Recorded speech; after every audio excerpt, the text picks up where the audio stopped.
علیہ وسلم کی مدح سرائی حافظ یحییٰ جلیس کے حوالے سے ہوئی۔ آئیے حضرات، اب خطابت کی دنیا کا سفر کیا جائے۔ آپ کو بتا دیں کہ خطابت نے ہر دور میں کیسے کیسے کارنامے انجام دیے ہیں۔ یہی خطابت جب نبی کریم صلی اللہ علیہ وسلم کی زبان تک پہنچی تو دعوت و ہدایت بن گئی۔ یہی خطابت جب کسی واعظ کی زبان سے آشنا ہوئی تو پیغام نصیحت بن گئی۔ یہی خطابت جب کسی مرد مجاہد سے ملاقات کرتی ہے تو نعرہ انقلاب بن جاتی ہے۔ یہی خطابت جب کسی سیاسی رہبر کی دہلیز پر دستک دیتی ہے تو ترانے سیاست بن جاتی ہے۔ غرضے کی ہر روپ، ہر رنگ، ہر پیکر میں خطابت نے انسانی زندگیوں پر گہرے نقوش و اثرات چھوڑے ہیں، کیونکہ خطابت میں تاثیر ہے، اثر انگیزی ہے، سحر آفرینی ہے۔ کیا خوب کہا ہے کسی کہنے والے نے کہ خطابت وجد میں آئے تو پھر ہتھیار بن جائے، کبھی نیزہ، کبھی خنجر، کبھی تلوار بن جائے۔ خطابت کی گلفشانی مسلم ہے زمانے میں، یہ نجاشی کے آگے جعفر تیار بن جائے۔ ہمارے درمیان بہت ہی معزز علماء کرام بیرونی بھی ہیں اور مقامی بھی ہیں۔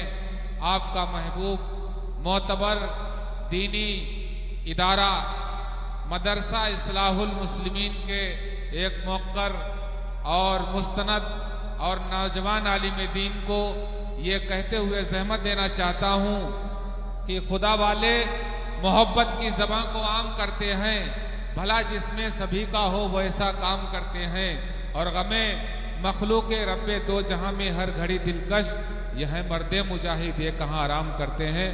میری مراد ہے نوجوان عالم دین حضرت مولانا و مفتی ضیاء الرحمن صاحب، استاذ مدرسہ اصلاح المسلمین قصبہ اورنگ آباد حضرت تشریف لائیں اور اپنے خوبصورت انداز میں ہم لوگوں کے سامنے اپنا خطاب پیش فرمائیں۔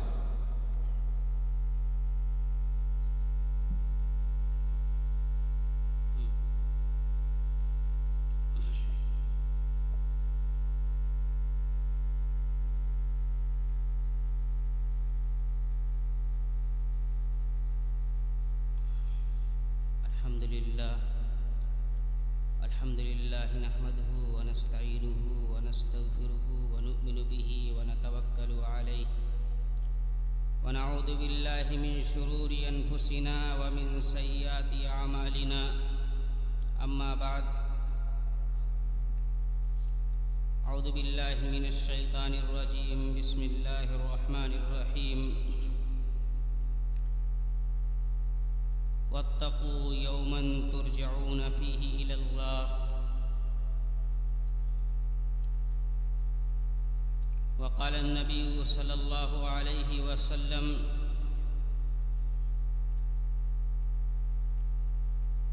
خمسة يظلهم الله تعالى في ظل عرشه يوم لا ظل إلا ظله، شاب نشأ في عبادة الله تعالى إلى آخر الحديث۔ رب اشرح لي صدري ويسر لي أمري واحلل عقدة من لساني يفقهوا قولي، رب اشرح لي صدري ويسر لي أمري واحلل عقدة من لساني يفقهوا قولي، رب اشرح لي صدري ويسر لي أمري واحلل عقدة من لساني يفقهوا قولي، صدق الله العظيم۔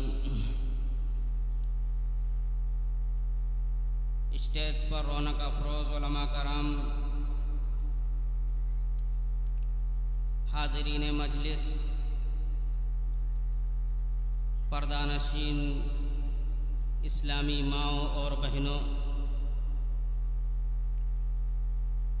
یہ میری بڑی سعادت و خوش بختی ہے کہ اس مبارک اور محترم شان محفل میں کچھ کہنے کا موقع ملا۔ میں نے بارہا یہ درس سنایا ہے، دل میں یہ نیت کر کے کہ اس قدر اہل علم حضرات کے سامنے کچھ کہنا گویا میری باتوں کو سند مل جانا ہے۔ کچھ کہنے سے پہلے میں آپ حضرات سے بڑے ہی مؤدبانہ انداز میں یہ عرض کرنا چاہتا ہوں کہ آپ حضرات یہ جو خالی جگہ پڑی ہوئی ہے اس کو پر کر لیجئے۔ باہر سے آئے ہوئے مہمانان کرام ہم سے کیا سبق لے کر کے جائیں گے کہ اتنا بڑا پروگرام ہم نے سجایا، اس پروگرام کی ضمانت وہاں کی عوام کے اوپر تھی لیکن عوام نے ساتھ نہیں دیا۔ بہت دیر سے بیچارے مولانا صاحب اعلان پہ اعلانات کیے جا رہے لیکن ہم لوگ بیٹھنے کے لیے بالکل تیار نہیں۔ میں یہ کہتا ہوں جب ہم ابھی سے ماننے کے لیے تیار نہیں تو آگے علماء جو بیانات کریں گے ہم ان کو سننے کے لیے آئے وہ باتیں کہاں سے مانیں گے۔ آپ حضرات سے میں پھر ایک مرتبہ بڑے ہی ادب کے ساتھ عرض کرتا ہوں کہ روڈ کا راستہ چھوڑ کے آپ اندر کو تشریف لے آئیں، اندر کو تشریف لے آئیں۔ ایمان والے بھائی ہو کر کے ایک ایمان والے کی بات مانا کرتے ہیں، اگر آپ اب بھی نہیں مانتے ہیں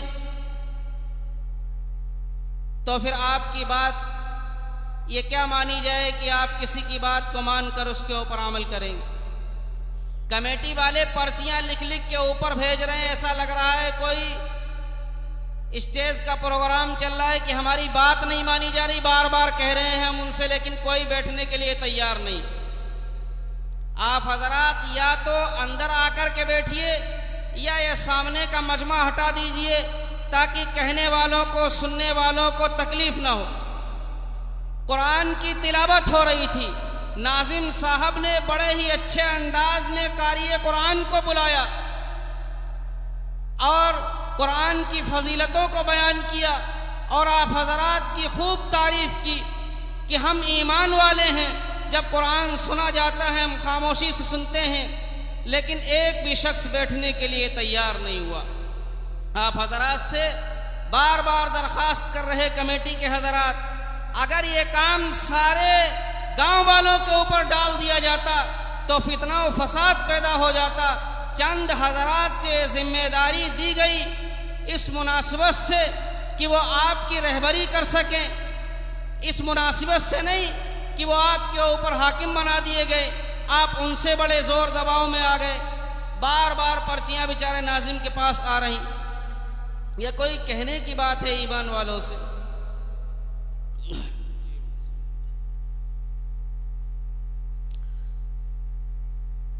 میں نے آپ کے سامنے نبی پاک علیہ الصلاۃ والسلام کی حدیث کا ایک ٹکڑا پڑھا۔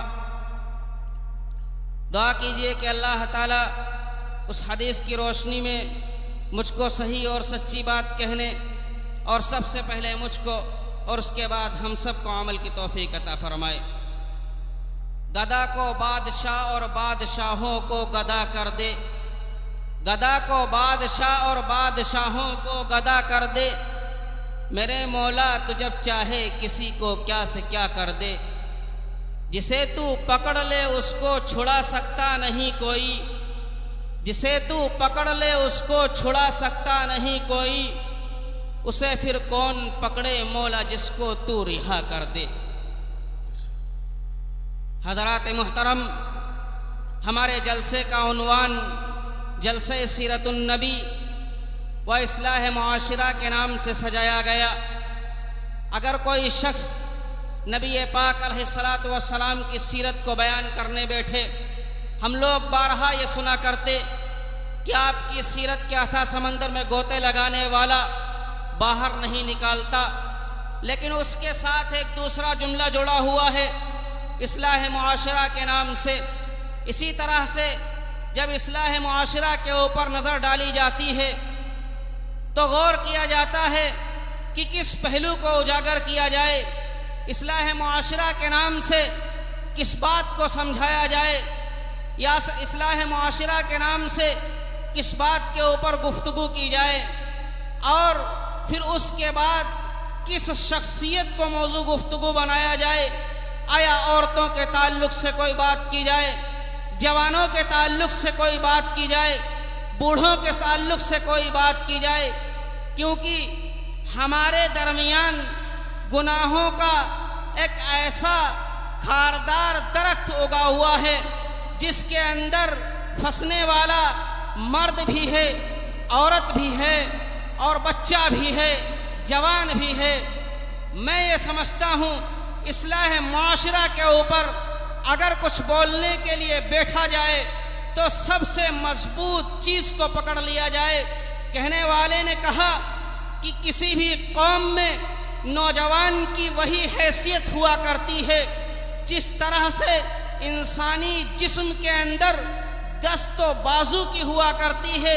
اگر انسان کا بازو نہ ہو، اگر انسان کے ہاتھ نہ ہو تو وہ اپاہج اور اپنگ ہو جاتا ہے۔ ٹھیک اسی طرح سے جس قوم و ملت کے نوجوان پست حوصلہ، بزدل، بد کردار اور بے عمل ہو جاتے ہیں، اس قوم کی شان و شوکت خاک میں مل جاتی ہے، عظمت و سطوت کو گہن لگ جاتا ہے۔ بلکہ یہ بات کہنا زیادہ انصاف کی بات ہوگی کہ وہ قوم اپاہج اور اپنگ ہو جایا کرتی ہے۔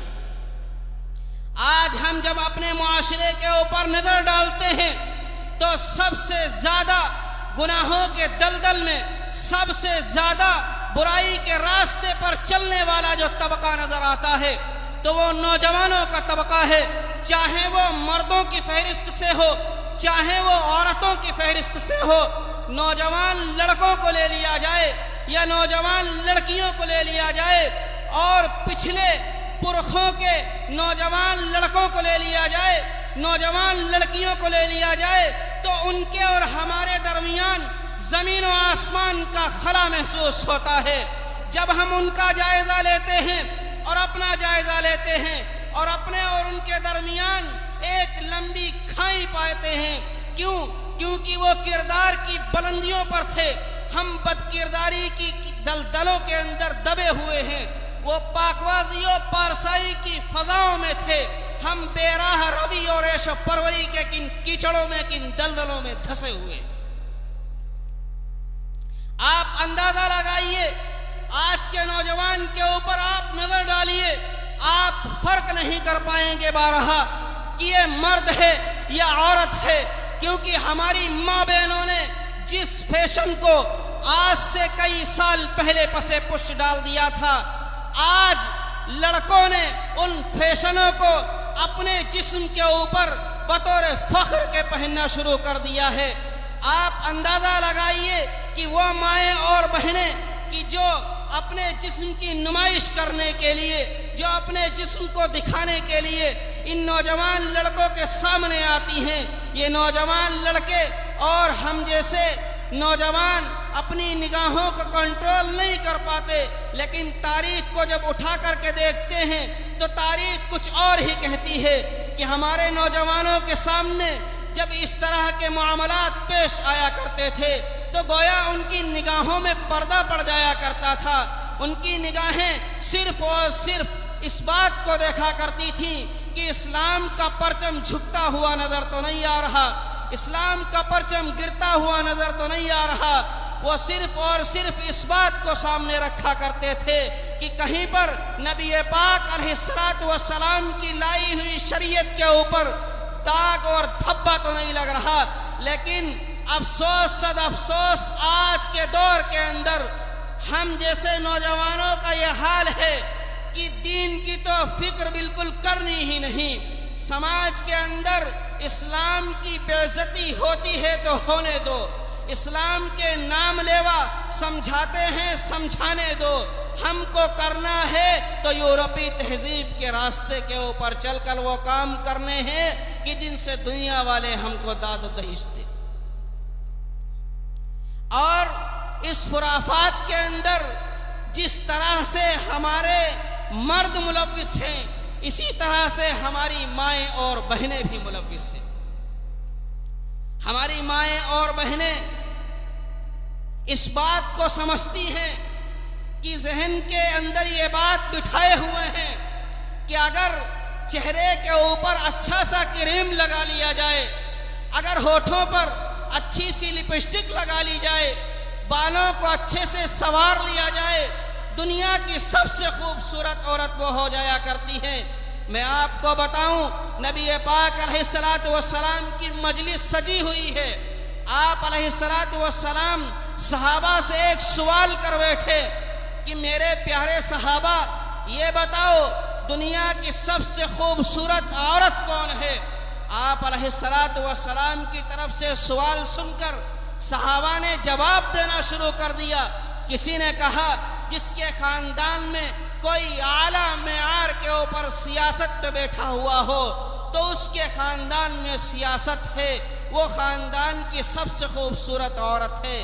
کسی نے کہا جو عورت اپنے آپ کو بنا سنوار کر سامنے پیش کرتی ہو تو وہ عورت سب سے خوبصورت عورت ہے۔ پیچھے حضرت علی رضی اللہ تعالیٰ عنہ بیٹھے ہوئے ہیں، سوال جواب دینے والے کو چہرے کو دیکھ رہے ہیں اور مجاز نبوت کو فرق رہے ہیں۔ آپ علیہ الصلوۃ والسلام کے چہرے کو دیکھتے ہیں کہ سوال کے مطابق جواب نہیں بیٹھا۔ پھر حضرت علی رضی اللہ تعالیٰ عنہ جواب دینے والے کو چہرے کو دیکھتے ہیں اور اللہ کے رسول کے چہرے کو دیکھتے ہیں، کوئی جواب پھٹ نہیں بیٹھ رہا۔ سارے کے سارے لوگوں نے جواب دیا، کوئی یہ نہ بتا سکا کہ دنیا کی سب سے خوبصورت عورت کون ہے۔ اگر ہم اور آپ ہوتے ہم لوگ بھی اسی طرح سے جواب دیتے، جو ہمیں سب سے زیادہ خوبصورت لگتی ہم یہ بتلا دیتے۔ میں تو یہ سمجھتا ہوں کہ آج کا نوجوان فلم ویسٹ انڈیز کی ہیروئنوں کا نام لیتا، کسی نہ کسی ہیروئن کا نام کہہ کے کہتا کہ یہ دنیا کی سب سے خوبصورت عورت ہے۔ لیکن قربان جاؤں حضرت علی رضی اللہ تعالیٰ عنہ کی ذہانت پر، حضرت علی رضی اللہ تعالیٰ عنہ مجمع کے پیچھے سے سرک گئے اور گھر کے اندر دوڑتے ہوئے گئے۔ حضرت فاطمہ سے کہا، اے فاطمہ، نبی پاک علیہ الصلوۃ والسلام کی سب سے چہیتی، چوتھے نمبر کی سب سے لاڈلی بیٹی، ان سے پوچھا کہ اے فاطمہ، آج آپ کے ابا جان نے، تاجدار مدینہ نے، محبوب کائنات نے آج ہم لوگوں سے سوال کر لیا اور کوئی شخص اس کا جواب نہیں دے پا رہا تھا۔ سوال یہ کیا کہ دنیا کی سب سے خوبصورت عورت کون ہے؟ اے فاطمہ، تم مجاز نبوت کو سمجھتی ہو، تم اللہ کے رسول کا مجاز جانتی ہو، تم بتاؤ دنیا کی سب سے خوبصورت عورت کون ہے؟ ایک بیٹی اپنے باپ کے سوال کو سمجھ سکتی ہے۔ حضرت فاطمہ رضی اللہ تعالی عنہا نے حضرت علی کی طرف توجہ ہو کر کے کہا کہ جاؤ میرے ابا جان سے کہہ دینا کہ دنیا کی سب سے خوبصورت عورت وہ ہوا کرتی ہے کہ جس نے کسی مرد کے اوپر شہوت کی نگاہ نہ ڈالی ہو، اور جس کو دنیا کے کسی مرد نے جس کے سطر کے اوپر اپنی نگاہ نہ ڈالی ہو، وہ دنیا کی سب سے خوبصورت عورت ہوا کرتی۔ نوجوانوں، دل کے اوپر ہاتھ رکھ کر کے یہ فیصلہ کرنا کہ آج کل ہم جو شادیاں کرتے ہیں، آج کل ہم جو تقریبات کے لیے اپنے پیغامات بھیجتے ہیں، کیا ہم اسی مناسبت کی وجہ سے شادیاں کرتے ہیں کہ دنیا کی سب سے خوبصورت عورت کون ہے؟ یا تو ہم اپنے ذہن کے اندر یہ بٹھاتے ہیں وہ حسن و جمال کے اعتبار سے خوبصورت ہے، یا تو ہم اپنے ذہن کے اندر یہ بٹھاتے ہیں اس کا باپ سب سے امیر ہے، یا تو ہم اپنے ذہن کے اندر یہ بٹھاتے ہیں کہ فلاں گھر میں شادی کرنے سے جہیز بہت سارا ملے گا، یا تو ہم اپنے ذہن میں یہ بات بٹھاتے ہیں کہ اس گھر کے اندر اگر ہماری شادی ہو گئی تو بیٹی کو بہت ساری جائیداد حاصل ہوگی۔ ہم صرف اور صرف خوبصورتی کا دائرہ یہاں تک رکھتے ہیں جو دنیا کے اندر ہم کو فائدہ پہنچا سکے۔ لیکن مسلمانوں غور سے سنو، حضرت فاطمہ رضی اللہ تعالیٰ عنہا کیا کہتی ہیں؟ اے علی، دنیا کی سب سے خوبصورت عورت وہ ہوا کرتی ہے کہ جس نے شہوت کی نگاہ کسی مرد کے اوپر نہ ڈالی ہو اور کسی مرد نے اپنی نظر اس کے سطر کے اوپر کبھی نہ ڈالی۔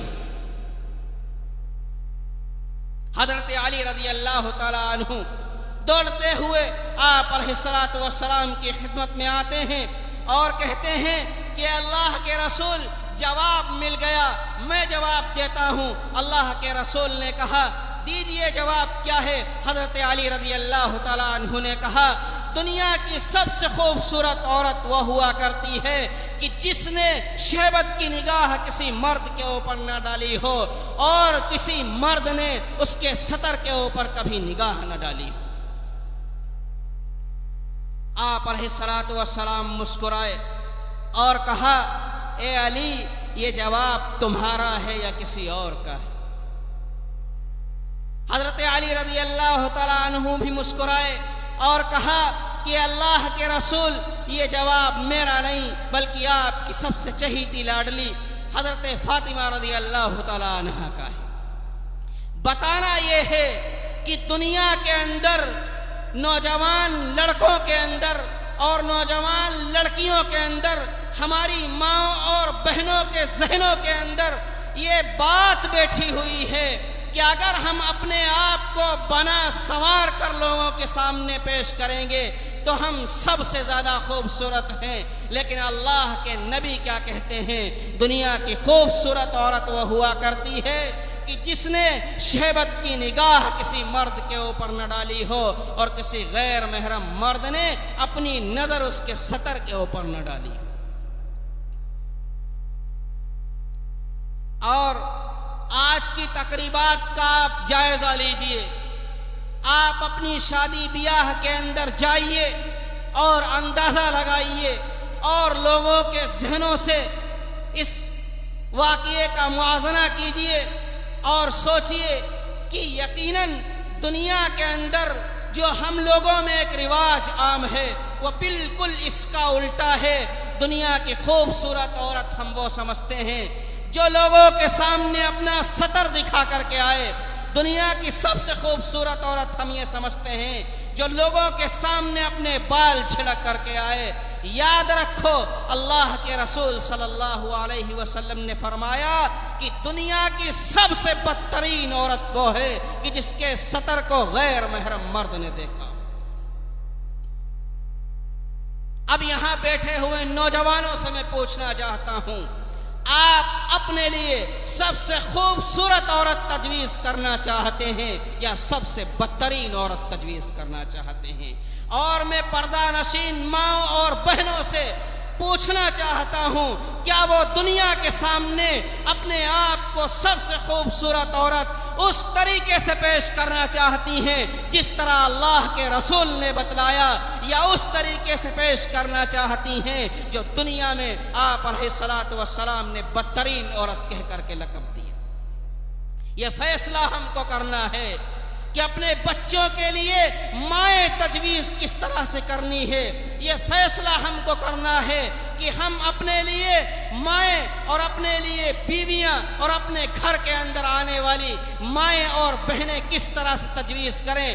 آیا وہ ایسی ہوں جو اللہ کی نظر کے اندر، اللہ کے رسول کی نظر کے اندر خوبصورت ہوں، یا سماج کے اندر بھیڑیے کی طرح دوڑنے والی ان نظروں کے اندر خوبصورت ہوں؟ آج کا نوجوان طبقہ، چاہے وہ مرد ہو چاہے وہ عورت ہو، اپنے آنے والے تابناک مستقبل کو اپنے پیروں کے نیچے اس طرح سے رونتا ہوا نظر آتا ہے۔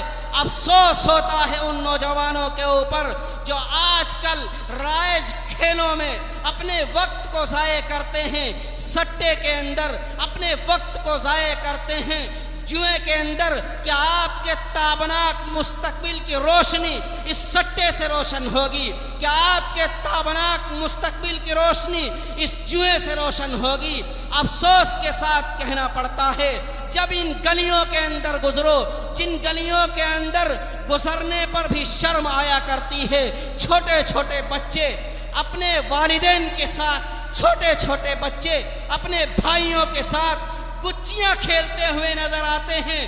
گولیوں کی نہیں، پیسوں کی رونے کا مقام ہے کہ کہاں تک گر گیا ہمارے سماج کا نوجوان۔ اپنے بھائیوں کے ساتھ گچیاں کھیلتا ہے، اپنے بھائیوں کے ساتھ اور باپ اپنے بیٹوں کے ساتھ کھیلتا ہے اور بڑے فخر سے یہ بیان کرتا ہے آج میرے بیٹے نے اتنے روپے جیت کر میرے سامنے پیش کیے۔ آپ کا بچہ اپنا مستقبل اپنے پیروں کے سامنے رونتا ہوا ہے، نظر آ رہا ہے، اور آپ بڑے فخر سے اس کو بیان کرتے ہیں۔ افسوس ہوتا ہے ان ماں اور بہنوں کے اوپر جو یہ فخر سے بیان کرتی ہیں کہ میرا منا گانے کا ایک سر گانے لگا، میرا منا آج گانے کی ایک کڑی یاد کر کے لے آیا، کسی کو یہ کہتے ہوئے نہیں سنا ہوگا آج میرے بچے نے سورہ فاتحہ یاد کر لی۔ کہاں چلی گئی ہماری سوچ، کہاں چلی گئی ہماری سمجھ؟ افسوس ہوتا ہے ان نوجوانوں کے اوپر جو فخر سے یہ بیان کرتے ہیں آج میرے منع نے فلاں کے ساتھ میں اپنے وقت کو لگا کر کے فلاں مقام حاصل کر کے یہ ٹرافی جیتی ہے، نتیجہ جب نکلتا ہے تو سٹے اور جوئے کی شکل میں اس کا نتیجہ نکلتا ہے۔ کیا آپ کو یہ چیزیں مستقبل کے اندر تابناک بنائیں گی؟ نہیں میرے دوستوں، اگر آپ کو مستقبل کے اندر کوئی تابناک بنائے گا تو وہ تابناک بنائے گی ہمارے پرخوں کی تاریخ، جب ہم اپنے ان نوجوانوں کی زندگیوں کو سامنے رکھیں گے جنہوں نے اس دین اسلام کی خاطر اپنے گھر کے اندر برکتوں کے نزول کی خاطر تن من دھن کی بازی لگا دی اور ایک بھی فریضہ دین اسلام کا چھوٹنے نہ پایا۔ اگر اصلاح معاشرہ کے اوپر تقریر کرنے بیٹھا جائے تو صرف اور صرف گلیوں کی فحش باتوں کو تذکرہ کرتے کرتے رات گزر جائے گی، گھر کی گندگی اور گھر کی فحش باتوں کا تذکرہ کرنے کی تو نوبت ہی نہیں آئے گی۔ کہنے والے نے کہا تجھے آبا سے اپنے کوئی نسبت ہو نہیں سکتی، تجھے آبا سے اپنے کوئی نسبت ہو نہیں سکتی کہ تو گفتار وہ کردار، تو ثابت وہ سیارہ۔ دعا کیجئے کہ اللہ تعالی ہم سب کو ان کہی سنی باتوں کے اوپر سب سے پہلے مجھے، اس کے بعد ہم سب کو عمل کی توفیق عطا فرمائے۔ وآخر الدعوانا ان الحمدللہ رب العالمین۔